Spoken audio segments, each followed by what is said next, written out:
এটা জটিল সমস্যা কৰ্মচাৰী সমাজ যে আমাৰ আজিৰ তাৰিখত গোটেই ভাৰতবৰ্ষৰ যিটো এটা জটিল সমস্যা কৰ্মচাৰী সমাজৰ যে NPS UPS ব্যৱস্থা, সেইটো আমি সদৌ অসম কৰ্মচাৰী পৰিষদে তাত আমাৰ ওদালগুৰি জিলা কৰ্মচাৰী পৰিষদৰ সম্পূৰ্ণ সহযোগী যে আমি ইয়াৰ বিৰুদ্ধে প্ৰতিবাদ কৰি আছোঁ। কেইবাটাও কাৰ্যসূচী ইতিমধ্যে লৈছোঁ, কেইবা বছৰৰ পৰাই কৰি আছোঁ। যে আমাৰ সেইটো স্পষ্ট ধাৰণা আৰু স্পষ্ট কথা যে NPS বাতিল কৰিব লাগে, OPS প্ৰৱৰ্তন কৰিব লাগে আৰু OPS প্ৰৱৰ্তনৰ জৰিয়তে একোজন কৰ্মচাৰী শিক্ষকৰ বিষয়াৰ তেওঁৰ অৱসৰী জীৱনৰ যিটো শংকাগ্ৰস্ততা, এই শংকাগ্ৰস্ততা আঁতৰ কৰিব লাগে।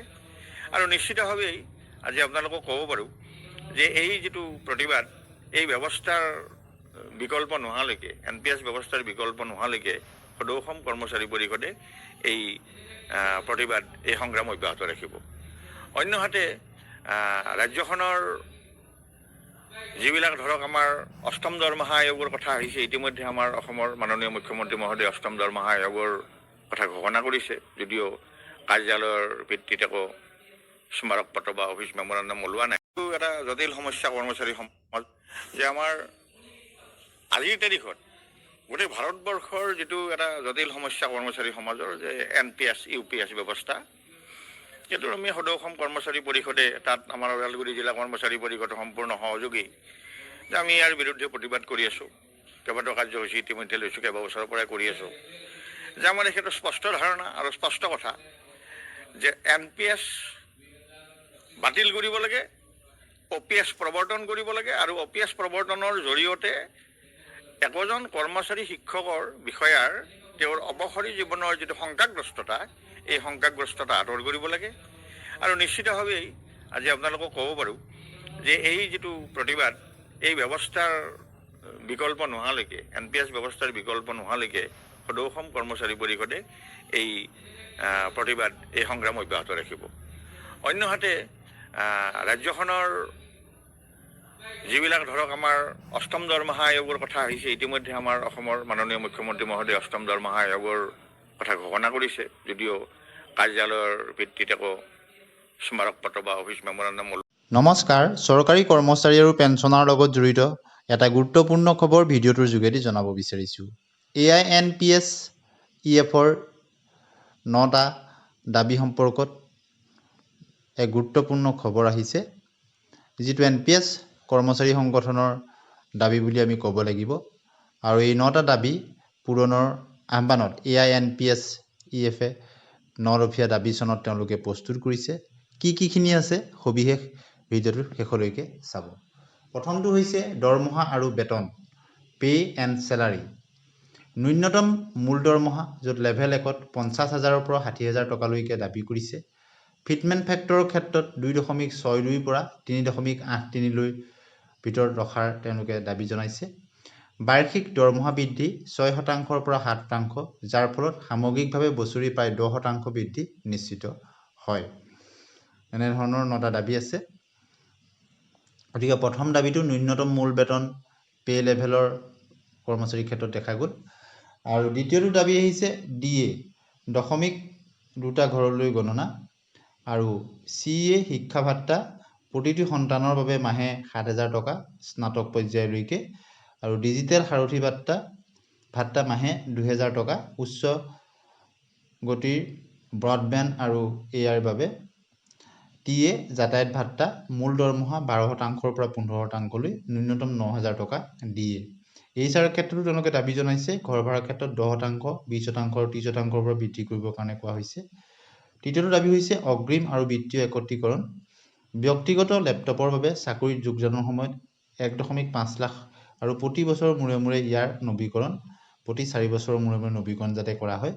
প্ৰথম যোগদান আৰু অন্য চহৰলৈ বদলিৰ ক্ষেত্ৰত 2 লাখ টকা অগ্ৰিম আৱাস সংস্থাপন ভাত্তা যাতে প্ৰদান কৰা হয়, যিটো একমোডেশ্যন ছেটলমেণ্ট এলাৱেঞ্চ বুলি কোৱা হৈছে। গতিকে অগ্ৰিম আৰু বিত্তীয় একত্ৰীকৰণৰ ক্ষেত্ৰতো বহুকেইটা দাবী জনোৱা হৈছে, যিখিনি কৰ্মচাৰীসকলৰ এক দীৰ্ঘদিনীয়া দাবী NPS কৰ্মচাৰীসকলৰ ক্ষেত্ৰত।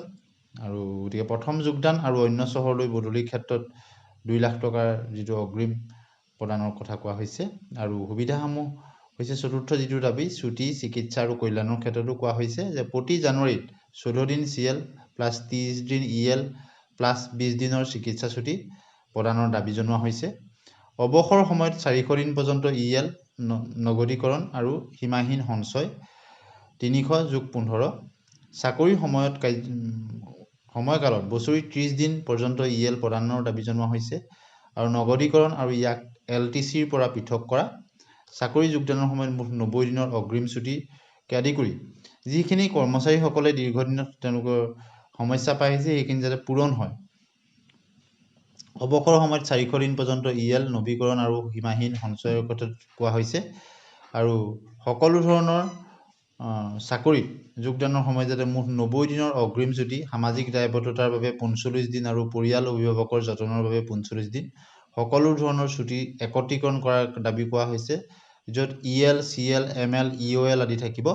বোনাছৰ ক্ষেত্ৰত 6,908 টকাৰ পৰা 27,640 টকালৈ বৃদ্ধি কৰিবলৈ কোৱা হৈছে। 5 দিনীয়া কৰ্মসপ্তাহ সোমবাৰৰ পৰা শুক্ৰবাৰলৈ কোৱা হৈছে, য'ত সপ্তাহত 45 ঘণ্টা কাম, প্ৰতিদিনে 2 ঘণ্টা ঘৰত পাঠদানৰ প্ৰস্তুতিৰ বাবে আৰু বাধ্যতামূলক কম্প্ৰেহেনচিভ চেলাৰী একাউণ্ট পেকেজৰ দাবী কোৱা হৈছে। সংশোধিত গ্ৰুপ ইঞ্চুৰেঞ্চ আঁচনি 1 কোটিৰ পৰা 2 কোটি টকা পৰ্যন্ত বৃদ্ধি কৰাৰ দাবী জনোৱা হৈছে। LTCৰ বাবে ৰিইম্বাৰ্চমেণ্টৰ পৰিৱৰ্তে এককালীন ধনৰ সুবিধা দাবী কৰিছে আৰু তালিকাভুক্তিকৰণ পদায়ন। কেন্দ্ৰীয় চৰকাৰ আৰু কেন্দ্ৰীয় শাসিত অঞ্চলৰ UT শিক্ষকসকলৰ মাজত এককালীন পাৰস্পৰিক বদলি নীতি, যাক one time mutual transfer policy বুলি কোৱা হয়। 6 নম্বৰতে হৈছে কেডাৰ মেনেজমেণ্ট। প্ৰতি 5 বছৰৰ মূৰে মূৰে বাধ্যতামূলক কেডাৰ সমীক্ষা, যিটো কেডাৰ ৰিভিউ বুলি কোৱা হয়, তাৰ দাবী জনোৱা হৈছে। উপ অধ্যক্ষৰ গাঁথনি 50 জন কৰ্মচাৰীৰ বাবে 3 জন উপ অধ্যক্ষ, বিভাগীয় মুৰব্বী HOD পদৰ সৃষ্টি, বিবিধ শিক্ষকসকলৰ বাবে পৰ্যাপ্ত পদোন্নতিৰ ব্যৱস্থা কৰা হৈছে।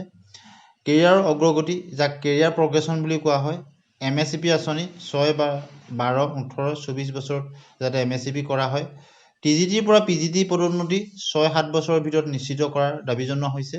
ফাষ্ট ট্ৰেক প্ৰমোচন নীতি ৰূপায়ণৰ কাৰণে দাবী জনোৱা হৈছে। শিক্ষকতা ভিত্তিক উচ্চ দক্ষ আৰু মৰ্যাদাপূৰ্ণ শ্ৰেণী হিচাপে যাতে ঘোষণা কৰা হয় তাৰো দাবী জনোৱা হৈছে। গতিকে বহুকেইটা দাবী জনোৱা হৈছে। DCRGৰ গ্ৰেচুইটিৰ সীমা 50 লাখলৈ বৃদ্ধি আৰু ইয়াক DAৰ সৈতে সংযোগ কৰাৰ দাবী জনোৱা হৈছে। NPS UPSৰ পৰিৱৰ্তে OPS পুৰণি পেঞ্চন আঁচনি পুনৰ প্ৰৱৰ্তন কৰাৰ দাবী জনোৱা হৈছে। অৱসৰৰ বয়স 60ৰ পৰা 65 বছৰলৈ বৃদ্ধি কৰাৰ কোৱা হৈছে, য'ত UGC শিক্ষকৰ দৰে যাতে 60ৰ পৰা 65 বছৰ কৰা হয় তাৰ দাবী জনোৱা হৈছে। আৰু গাঁথনিৰ সংস্কাৰৰ দাবী জনোৱা হৈছে। কেন্দ্ৰীয় পদোন্নতি অঞ্চলসমূহত কেন্দ্ৰীয় নিয়মসমূহ সময়মতে ৰূপায়ণ কৰাৰ দাবী জনোৱা হৈছে। আৰু এই দাবী চনদখনত স্বাক্ষৰ কৰিছে বিনোদ যাদৱ, সমন্বয় সমিতিৰ অধ্যক্ষ, আৰু ডক্টৰ সঞ্জিত সিং পেটেল, ৰাষ্ট্ৰীয় সভাপতি। গতিকে যদি এই দীৰ্ঘদিনীয়া কৰ্মচাৰীৰ দাবীসমূহ, যদি NPS কৰ্মচাৰীসকলৰ এই দাবীসমূহ, বিশেষকৈ এই 9টা দাবী যদি পূৰণ হয়, তেনেহ'লে NPS কৰ্মচাৰীসকলৰ যি দাবী আছিলে বহুখিনি লাঘৱ হ'ব। আৰু আশা কৰা হৈছে যে কেন্দ্ৰীয় চৰকাৰ আৰু ৰাজ্য চৰকাৰে ইয়াক যাতে অতি সোনকালে কাৰ্যক্ষেত্ৰত পৰিণত কৰে।